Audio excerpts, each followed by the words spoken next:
Hey friends, happy Thursday. Is it Thursday? Yes, happy Thursday. I apologize for the weird lighting in here. It's dark. It looks like it's gonna rain. I'm having some trees removed from my front and back property, so I apologize if it's loud in here. But I wanted to jump on. I know I'm early. I realized I had some calls at 12:31. Duh. So I figured early was better than late. And as promised, we're going to break down intermittent fasting today. I put a poll, I think it was last week or 2 weeks ago, and asked you guys which diets you had most interest in learning about, breaking down, talking about why they work. And Weight Watchers and intermittent fasting were two of the most voted on. So as promised, I'm going to talk about intermittent fasting today. Weight Watchers, we'll break it down next week, and you'll be surprised because some of these diets, I actually like some things about them. So we're going to highlight what I personally think is good about certain diets, and we're going to talk about, most importantly, why they work, why most, if not all, are probably not sustainable long term. You've most likely experienced that already. That's why you're in this group. And we're just going to get right to it today. So if you have not voted on that poll and there's other things that you want to learn about, then I encourage you to go back and vote, or just drop a comment. Hey, Shannon. Hey, Christina. Leave me a comment, shoot me a message, or just, like this video, whatever, if you want to learn more. So, okay. Now, intermittent fasting, this one is so fun. I'm really glad that you guys voted on this because I have so much to say. Okay. So first, let's talk about where this method originated, why it works, and then my personal thoughts and my experience, because I do have personal experience with intermittent fasting. I do not have personal experience with Weight Watchers, so I'm going to rely on my clients' feedback mostly. And I have client feedback on intermittent fasting as well, okay? So with all of this being said, I have some personal experience, I have some client feedback, and intermittent fasting really started out as a method to prolong a normal fasting window. So if you think about a normal fasting window, let's say 12 hours. So you stop eating around 8 p.m. Let's say you break your fast, eat your breakfast around 8 a.m. That is a completely normal fasting window. That's a sufficient amount of time for your body to shut down, charge the battery, get some housekeeping things in order, recover, do some cell circulating, and then you break your fast, right? So most of the wellness companies out there really try to monetize this method of your prolonged fasting window with different drinks to support your cells during your intermittent fast. And the idea really is to sort of allow the body to run off of stored fat for energy, therefore eliminating some stubborn fat. But then you honestly want to go back to a normal fasting window and break your fast. So even if you did dabble in intermittent fasting, and I think that there are some situations that would call for this, like let's say you were on an antibiotic that sort of wreaks havoc on the gut.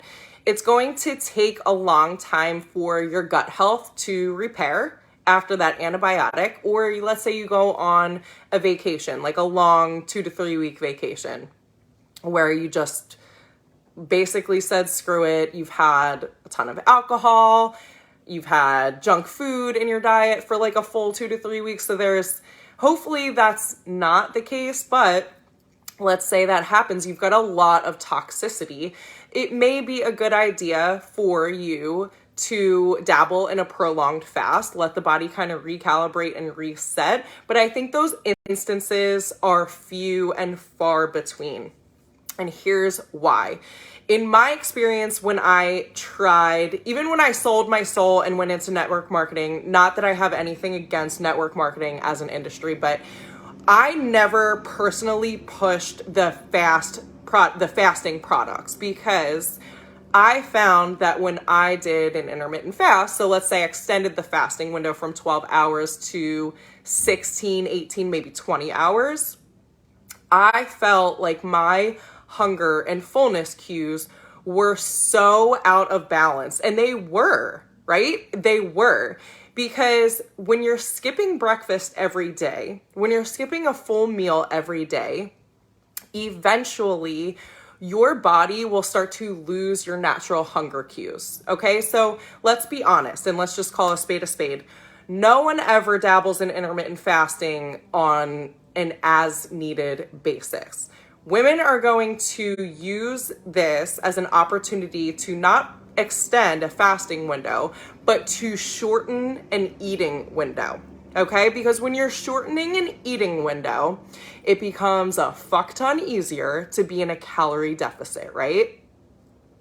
It's a whole lot easier to be in a calorie deficit if you're skipping an entire fucking meal, 400 to 500 calories, okay? So that's why intermittent fasting, in a sense, works, because you are in a calorie deficit if you are shortening that eating window. Okay, so it becomes much easier to be in a very aggressive deficit when you're skipping breakfast every single day. So that's why the diet works. And when my clients come to me and say, yeah, it really worked well in the beginning, that's why.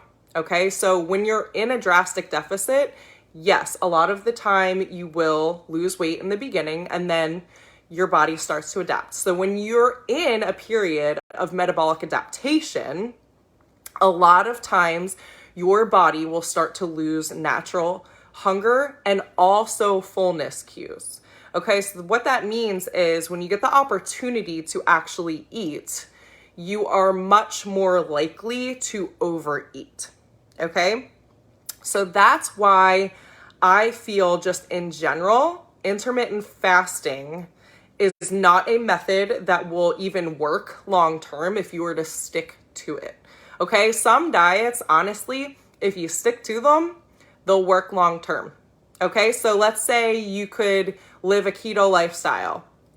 If that's something that you could do sustainably and that works for you, then you will see success on keto long term. Not gonna lie. But I don't think that this is possible with intermittent fasting because of the side effects that you'll start to see long term from essentially skipping breakfast every single day. Intermittent fasting was basically a full-on permission slip to skip breakfast every day and then call it like a science-based thing. There really is no reason for it. And like I said, if you are doing the little things every single day, there's really no need for you to think that your body has a ton of toxicity that needs to be released. Okay, so if you're eating 4 to 5 servings of fruits and veggies every day, if you are resting and recovering as much as your body needs to, as much as your unique body needs to rest and recover in order for you to get the most out of your workouts, get the most out of what you do day to day. All right, so if you're getting 8 hours of sleep, if you hydrate, if you're hitting a protein goal, if you're eating your meals about 3 to 4 hours apart, that's the other thing. If you're shortening an eating window, how the fuck are you going to eat 3 to 4 hours apart and be a functioning adult? It's just not going to happen, right? Our blood sugar loves when we eat about 3 to 4 hours apart. That allows the body to use the energy that you're putting in, not store it. So if you want to put your body in a fat burning state versus a fat storing state, then I encourage you not to do intermittent fasting, especially if you are an active female. If you are an active female and you go to the gym, let's say in the morning, why would it make any sense to skip breakfast? You want to have something in the tank and be fueled so that you can get the most out of your workout, build your lean muscle, burn some body fat, and actually get the most out of what you're doing. And if you're losing hunger cues, that's just going to make it harder. So now you put yourself in a position where you've got to start to eat when your body's not even hungry. And then you've got to get your calories up. If your body, I'll just do a quick review. Metabolic adaptation. Okay, so I go from 1,800 calories down to 1,200 calories. I'm sitting at 12 to 1,400 calories for 6 months or longer. If that's you, I'm just giving you a heads up. You cannot jump from diet to diet if you're maintaining your weight currently on 1,200 to 1,400 calories. It's not going to work. You're in metabolic adaptation.